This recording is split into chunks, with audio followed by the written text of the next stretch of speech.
Hello and welcome to Hearing Your Future, the Coding Your Future podcast.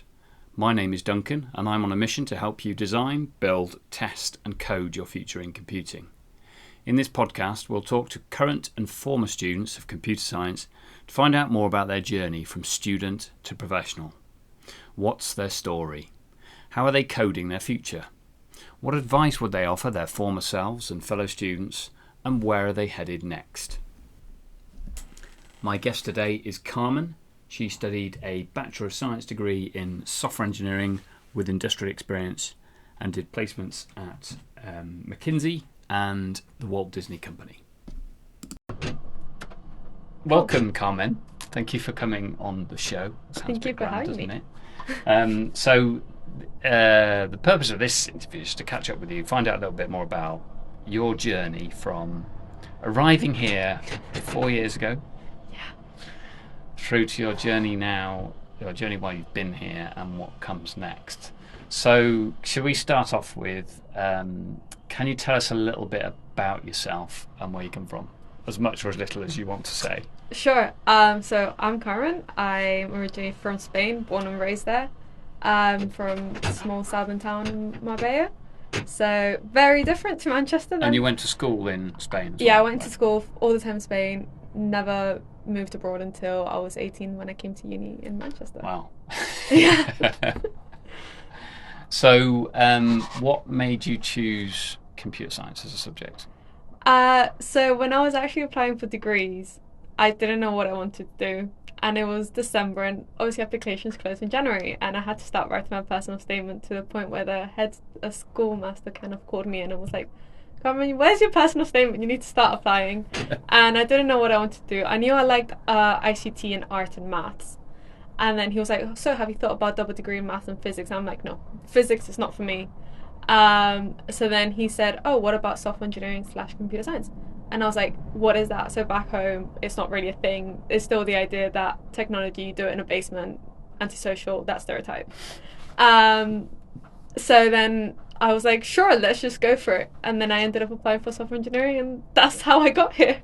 That was good advice then, I suppose, in that I think one of the interesting things is a lot of the decisions people make about what to study at university comes from family and teachers. And sometimes those people give good advice. Sometimes they don't give good advice at all. I told one of my family members that I was going to study software engineering, and they had a full-on go at me as to why would I do that? I'm going to have not a pretty life. I'm going to be so miserable. When I came here, I realised that was not going to be the right thing. Was gender, I mean, we'll talk about this later, was it seen as was it perceived as that's not a subject for women, or was that not on the table at that point? I think at that point it wasn't one of the core traditional paths. Back home it's more like architect, doctors, teaching. Right. Yeah. Good. So can you tell us a bit then about your story? So you arrived here in Manchester and you've been studying, so you actually, I suppose, fast forward to second year. Yeah. What happened in second year when you I think, had you decided to do a placement from the beginning, from the get-go, or was it something that you thought your peers persuaded you it was a good idea? Definitely the latter. I came into Manchester not knowing what a placement was, but everyone kind of just said, do a placement, do an internship, it's great. So I kind of got pushed into it, changed into that degree. So I added that onto my degree, and then started looking for a placement. Second year was tough. Managing that and like dealing with rejections and all that is a whole new thing to go through. Yeah. It's very draining, very heartbreaking, but it's very rewarding at the end. Right. Kind of time consuming as well, I guess. Yes. So how long did it take? Roughly how many applications did you do? And I was quite lucky in that sense. I think I only did about 14. Right. With like maybe 4 of those being emails I sent out to startups, because at the beginning I wanted to go into more startup-y vibes. But then I decided to go for normal job applications. I applied to about 10. And obviously you get the bit about the imposter syndrome when you get all your friends applying to the big companies. I didn't want to work for a big company back then. Right. So they obviously get the job offers first, and you feel like you're not good enough or you're not making it. But then the offers start to come in, and then it feels a lot nicer. Yeah. And I guess, did you have many interviews before the one you got? Did you have many unsuccessful interviews where you kind of, because it's kind of not like an interview for university. We don't do interviews for university at this particular university, but that's kind of like a whole new experience in a way, isn't it? Yes, absolutely. I remember the first one I did actually was for a company I didn't really want to apply for, so that was good. But even then, that went absolute shambles. We got a tour of the headquarters as well and the factory. The point to which I was mansplained was very big. I walked out of that interview thinking, I don't care if I get the offer because I'm not coming here. So it was a big eye-opening time. And then after that, I was way pickier with the companies I applied for. So where you did actually did a placement and an internship, did you? Which way round did you do it? I did first my placement, then the summer internship. So your placement was at the Walt Disney Company. Right. And what were you doing? A brief sort of description of what you were doing for Walt Disney. So we were just on internal applications, kind of improving the efficiency of finance and HR teams across the globe. Right. Okay. And you in one team for the whole 12 months duration? Yes. For 9 months we were there. Right. And I guess you're working with a sort of combination of technical and non-technical people in that role, in that year. Yes, it was mainly technical. It was maybe like one or two that were non-technical, but that's about it. Right. And then, so on the back of that, then you actually did it's quite common with students to do a summer internship after you've done a placement. Because Yes. I guess was getting interviews a little bit easier once you had the first thing under your belt. Yeah, getting that first job is definitely the hardest, and I feel like doing the summer internship after really helped get the most out of it, because having already know how to get to a new code base and just get familiar and up to speed is much faster. And the summer internship was at McKinsey. And these were all remote, weren't they? Because this was what year was this? When did the pandemic hit? 2020. So you'd started your placement. Yes, so I did physically. No, I did it fully remote. You're right. You started remotely. I did my full placement remote, and then I realised that's not something I ever want to do again. I don't think anyone does. And then when I got the offers for the summer internship, I got the ones I boiled it down to was one that was remote and one that was in person, and I went for the one in person. Right. Because I could not do another 6-8 weeks of remote. And then McKinsey put me in person, and we got to travel with the company, and that was the best experience ever. Yeah. So that was McKinsey. So you were based in London, I guess, yes. Was it? And different clients, I guess. So I was put on a US client, but to get to the US during COVID, you couldn't just get that easily. So we had to do 2 weeks in Mexico first. Oh right, okay. So we traveled there. The day before we were meant to leave to the US, then Mexico went on the red list. So I had to fly home and then never got to go to the client. But I got 2 weeks in Mexico. So my first in-person job was 2 weeks in Mexico. I think that was pretty good. And I hear that Mexican Spanish is very different from Spanish. I couldn't understand the menu. When I went to order the food, I was like, I don't know any of these. I couldn't order it. And the other thing is, someone was telling me the other day, a Spanish person was telling me that Google Translate, when it does translation from English to Spanish, it does English to Latin or Sometimes Hispanic Spanish, I don't know what the term is, rather than European Spanish.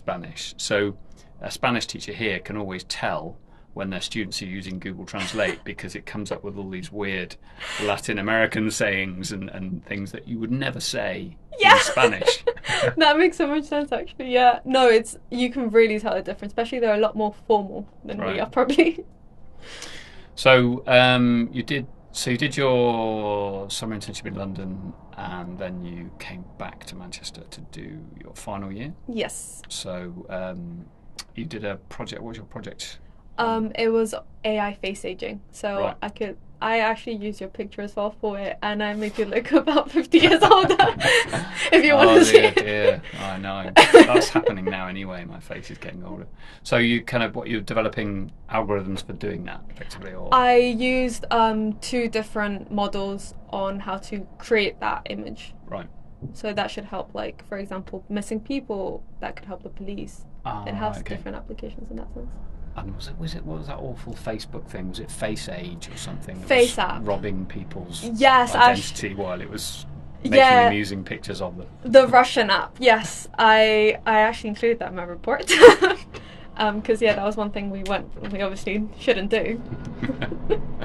So I suppose one interesting thing is, like, how did you find that transition from? So it's all about change, isn't it? You start as an undergraduate, and that's all one change, and then you go to a completely different world of work, and that's another change, and then you come back to university, and it's another change again. So how did you find that transition back into university? Going back to uni was a lot better than when I started uni, because I felt like when I started uni I was a lost puppy. I didn't have any software engineering background. I didn't know anything about coding. I didn't know what Linux was. I was completely lost. Starting the job, you also still feel a bit of like, what's going on? It's a new company. You're still a bit lost. Then when I went back to uni, because I already knew what it was like, and I felt like during my placement my confidence actually got built up a bit. Yeah. Given that I actually managed to put to test my skills and managed to kind of just understand everything that's going on, I felt a bit more confident in myself when addressing the coursework and labs. And you were I don't know, what was it? Pass leader, pass. I was facilitator? pass leader in second year and pass coordinator. Right. In third year. Okay. So I guess that's kind of fun, I think. Yes. I guess sociable, and especially after the pandemic, having everything online. I back to doing things physically. Definitely took to an extreme the fact that in third year they say that you also have a bit more free time, and just decided to sign up to as many extracurriculars as possible and take on a part-time job, which was a bit too much, but it was fun and kept you entertained. Yeah, good. Okay, so what else have we got here? So got a few questions about challenging things about your job. What are the most challenging things about your work life, would you say, in terms of adapting to that and then working in, because working as a software engineer in a university, or learning about software engineering in a university, is quite different from actually, I mean, we try and simulate the real world, and we can do some simulation, but there's an awful lot of simulation that can't be done. So what was would you say was the most tricky thing about adapting to the real world, if you would? I think the main thing for me was that I was used to seeing the things but in a smaller scale, and I didn't see it fully applied to the real world. So when I saw it at work, all the little things that we had been taught at uni kind of come together. It took me like maybe a couple months to just kind of put everything together and be like, oh, this now makes sense, or this was taught this way because of this.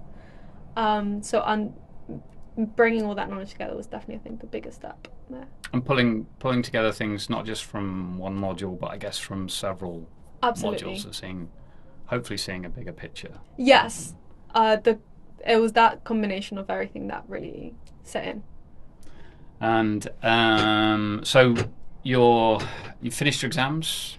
Yes, last finally. week, 2 weeks ago, was it? 1st of June. I remember that was the day of freedom. So you've had, you've been able to enjoy the nice Mediterranean weather we're having. Yes, I'm loving it. Feels like home. What comes next? So what are your plans for the future after graduation? So I'm still carrying the part-time job with the startup that I did throughout the year, and they've offered me to go back full-time whenever I want, basically. But then I also have the return offer from McKinsey, which I would be starting in September. Right. So currently I'm gonna move to London. That's one thing that I know for sure. And then in July I'm gonna take that as a month to kind of test out what it would be like full time at the startup that I'm working for. And then once I've done that, decide of if I stay with the startup or go to McKinsey. Yeah. I mean, it's good to have that option of testing it. Yes. You don't always have that luxury. No, it's actually been very lucky in that sense. But I do know that I love traveling, and I know with McKinsey it's so client-based. I really enjoy that. Although there's less travel these days with consultancies, in that, previously you'd be like a road warrior, you'd be on the road all the time. And now, you still have to do that face-to-face stuff, but there's a lot of stuff via Teams and Zoom and whatnot. Yes, which is also what I was scared about, if that would affect anything. So I was speaking with the firm themselves, and they were like, there's a lot of people that also don't want to travel as well. So they would kind of allocate the clients. Hopefully I'd be like, I want to travel. So hopefully it would mean that I'd get to be on those clients. And I think while you're young as well, so while you're young it's good to travel because you don't have any commitments, or you have less commitments, and you enjoy it. Enjoy that kind of like lifestyle while you can, because it sometimes becomes harder as you get older, should we say. Right, so the other thing is, so that was telling us about your story. The other bit is then Minority Report. Yes. So you're a member of a minority group? Yeah. Sounds grand, but as a woman, Yes. what's your experience been in university? I was going to look up at the figures, but I think it was something around about 25% of the undergraduate population here are female. Yeah. So not a disaster, but could be a whole lot better. I mean, that probably reflects what you saw in industry as well, I would guess. Yeah, I even feel like at industry was slightly less from what I saw. Right. So I'd say it's pretty good in Manchester that we have that. It's definitely a thing that every girl knows every other girl in the degree. Because when you walk in, it's a bit statement when it's a girl walking in rather than a guy. I didn't notice it much at first. Well, I didn't think I realised it. I think that's also because of the lack of knowledge I had of like microaggressions that actually arise.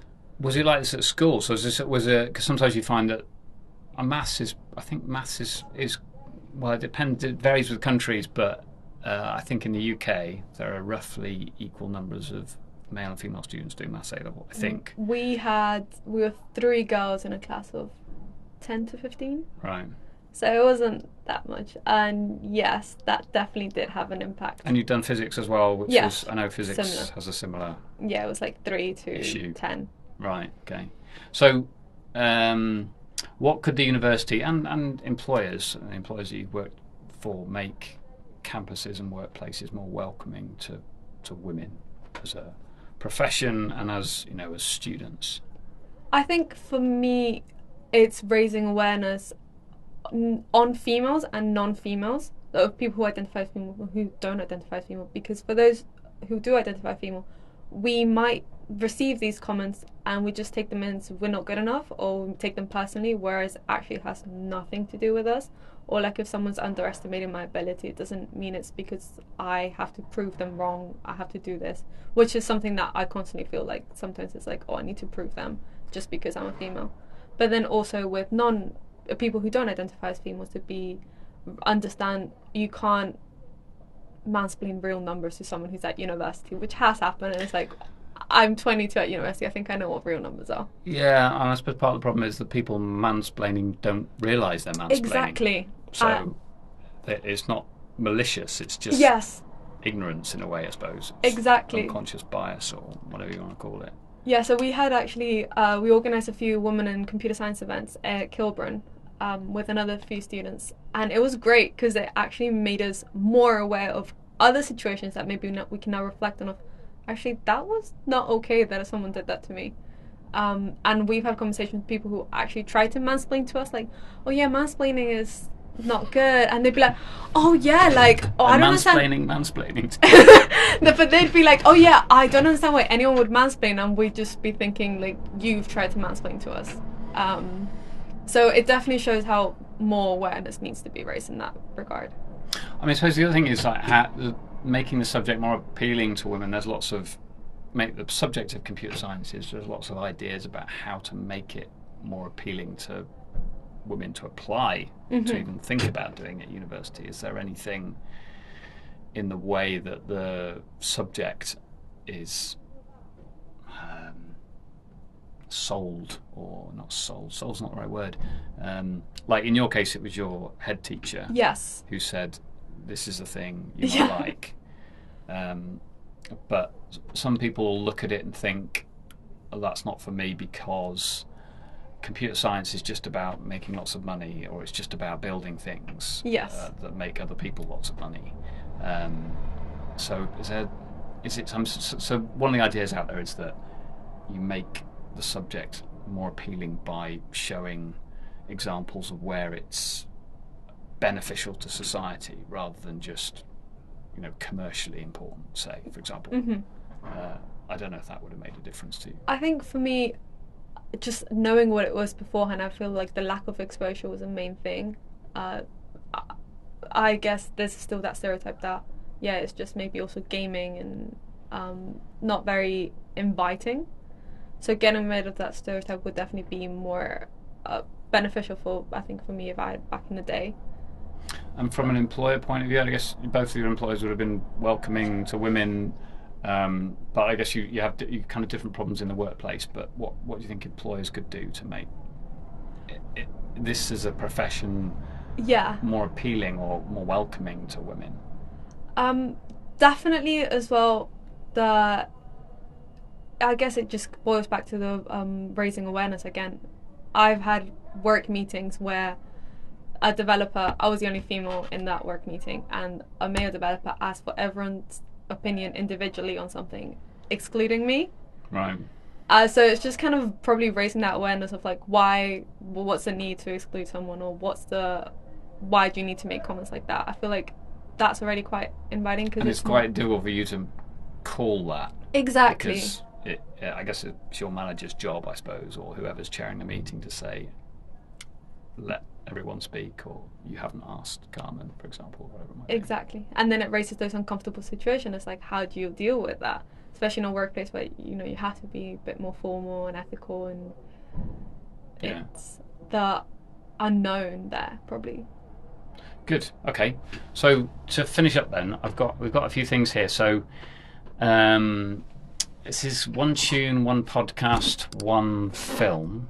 Yes. So we have a playlist that's associated with this podcast and the book, Coding Your Future book. Unfortunately, it's full of lots of dad music because it's been put together by me. So I've been asking students is there a tune that you can use to rejuvenate or freshen up our playlist? So it might be something that's important to you. It might be something a piece of music that helps you relax, or might even help you work, or help take your mind off work, or remind you of friends, family, home, that kind of thing. So any one tune that you would, I know one tune is only one tune, but any particular piece of music you'd like to? There's one that I've kind of got into lately, which is Loud by Sophia Carson, which is all about how women are now starting to give a bit more voice and things, and that's making some people now feel uncomfortable.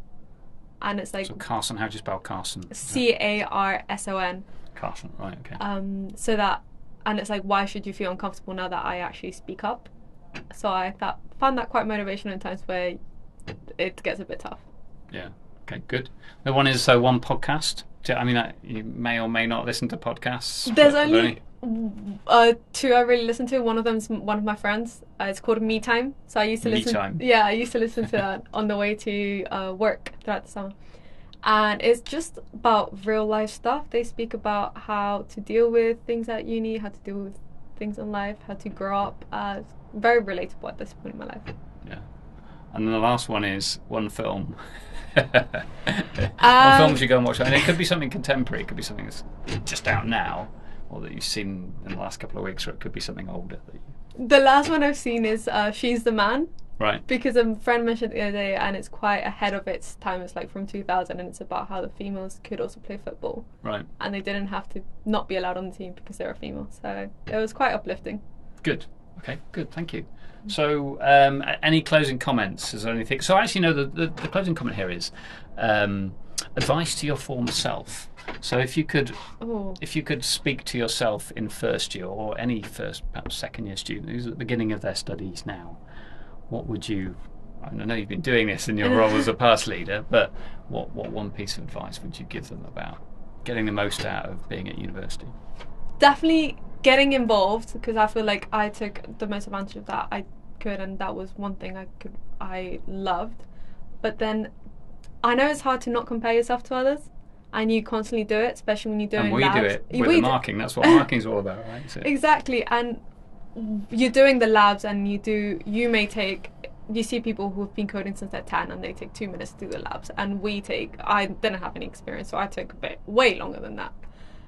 So just understand that the fact that they take less time doesn't mean that they will by the end of the degree, or doesn't mean that they'll land a better job because they've been coding for longer, because it's also about the learning curve you take at uni and what you come out of it with. And sort of focusing on your sort of personal best rather than what the Olympic gold medal standard is. It's just saying, well, am I doing better than I did last time? Absolutely. And it's quite easy to fall into that trap. I think especially at university where you're surrounded by other people who are bright and motivated and Extremely. hardworking, and if you compare yourself to those, it can lead to mental health problems, I think, shall we say? Yes. No, absolutely. It's very demotivating. So doing that and also balancing it out with the extracurriculars, it gives you also that extra edge. It gives you more well-rounded for when you finish uni, I feel like. Good. Okay, great. Well, thank you for joining us. Thank you for having me. And we'll see you at graduation. Yes. Are you here for graduation? Yes, I hope so. Good. So I shall stop the recording there. Thank you, Carmen. Thank you.